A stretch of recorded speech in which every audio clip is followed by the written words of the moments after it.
कैसे हो मेरे YouTube के दोस्तों? मज़े में। इन दिनों बारिश की मौसम फुल बाहर में खिली है और हम देखते हैं कि कई घरों में, ज़्यादातर घरों में हम अदरक वाली चाय पीते हैं और उसका लुत्फ़ उठाते हैं दोस्तों।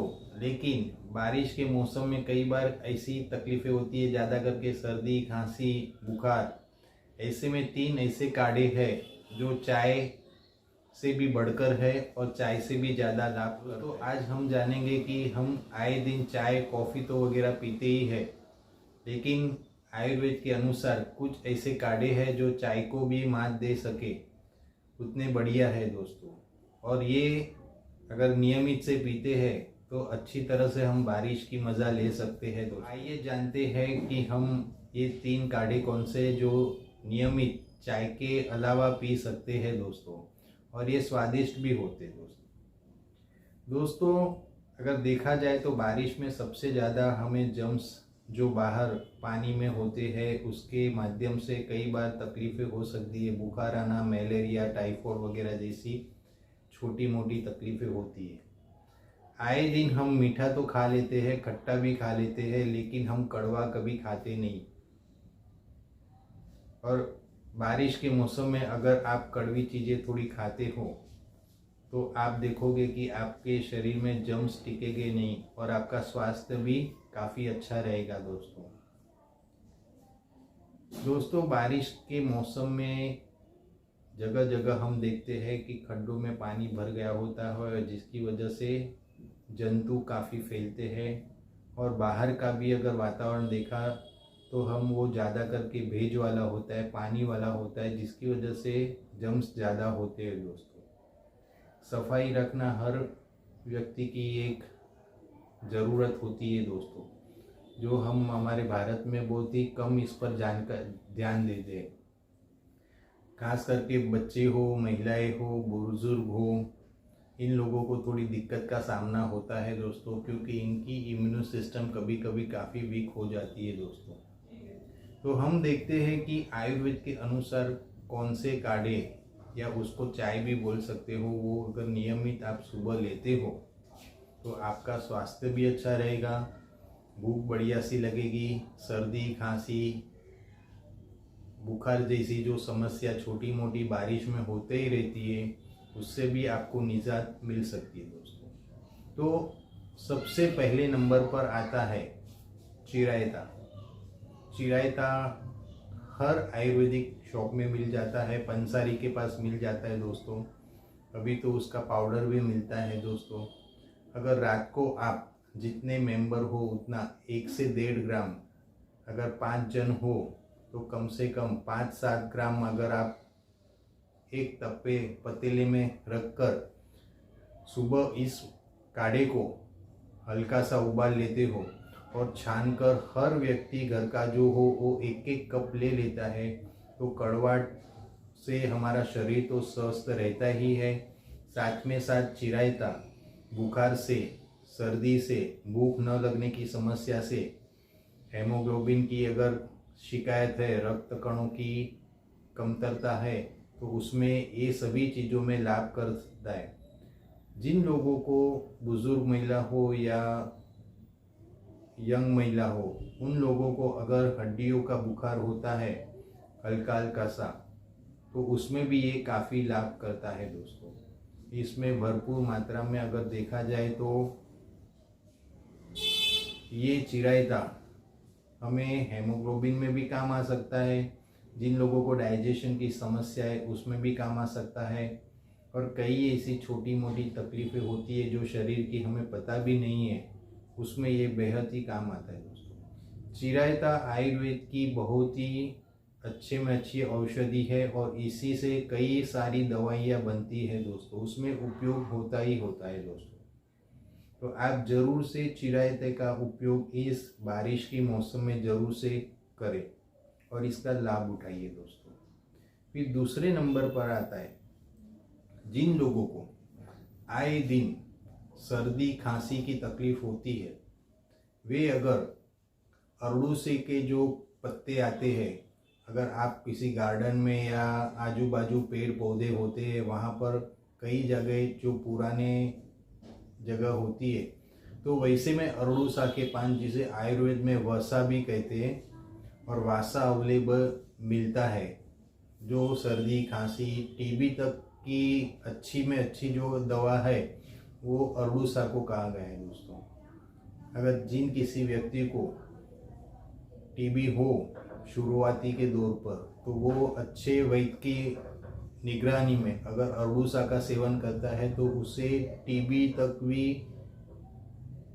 लाभ कर सकता है दोस्तों। तो अरड़ूसा का एक व्यक्ति को 2-1 पत्ते लेकर उसे उसके जो नोक होती है आजू बाजू के 2 निकाल कर अच्छी तरह से साफ करके उसे 2 कप पानी में उबाल कर नियमित से अगर 1 कप पानी पिया जाए सुबह, तो हमें सर्दी खांसी बुखार जैसी समस्या नहीं होगी दोस्तों। एक व्यक्ति को, क्योंकि वो बड़े पत्ते आते हैं, तो आप 2 पत्ते ले सकते हो और अच्छा ये काम करता है, बुखार में भी करता है। सर्दी खांसी का तो खास ये दवाई है। जिन जो बच्चों में अगर सर्दी खांसी आए दिन बनी रहती है, या महिलाएं जो बार बार उनको पानी में काम करना पड़ता है, कपड़े धोना बर्तन धोना वैसी समस्या हो, तो नियमित से ये अगर काढ़ा पीते हैं अरड़ूसा का, तो बहुत ही लाभ कर सकता है। जोड़ों के दर्द भी नहीं होते। जिन लोगों को हार्मोन्स इनबैलेंस होते हैं, जिन लोगों को ये पता नहीं चलता है कि उनकी ज्ञानेंद्रिय जो मस्तिष्क के से जो ज्ञान तंतु होते हैं वो कमज़ोर होते हैं, तो वो अगर नियमित से अरड़ूसा के पत्तों के काढ़े पीने से उनकी कई समस्या में लाभ हो सकता है दोस्तों।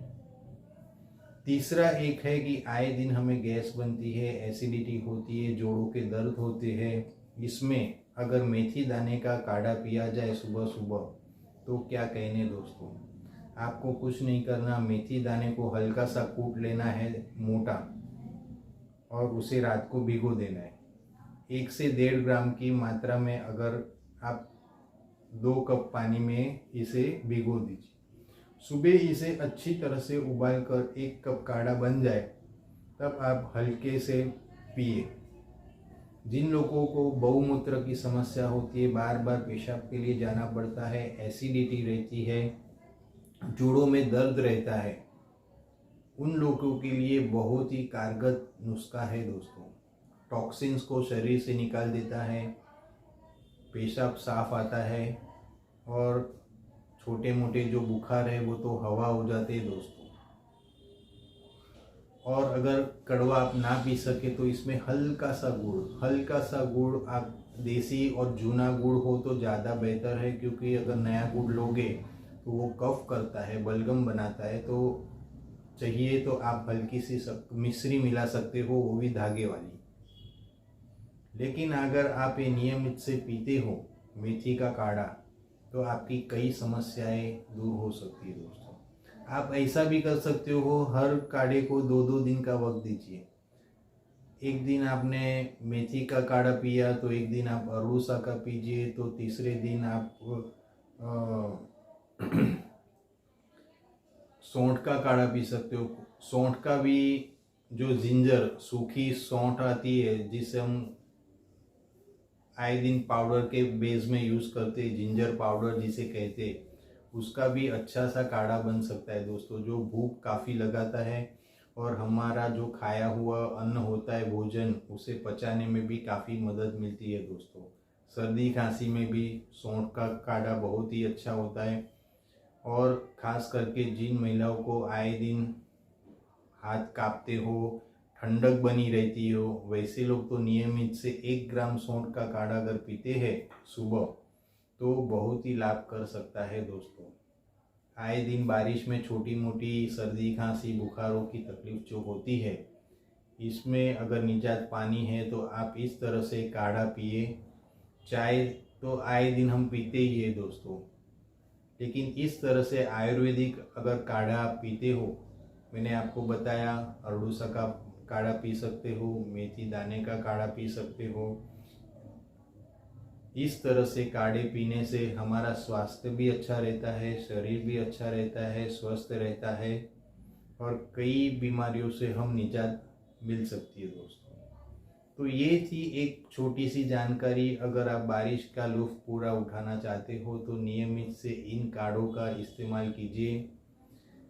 अदरक वाली चाय तो हम आए दिन पीते ही रहते हैं, दिन में आप कभी भी पी भी सकते हो, लेकिन इस तरह से एक नई शुरुआत भी आप करें कि बारिश के दिनों में जितना बने उतना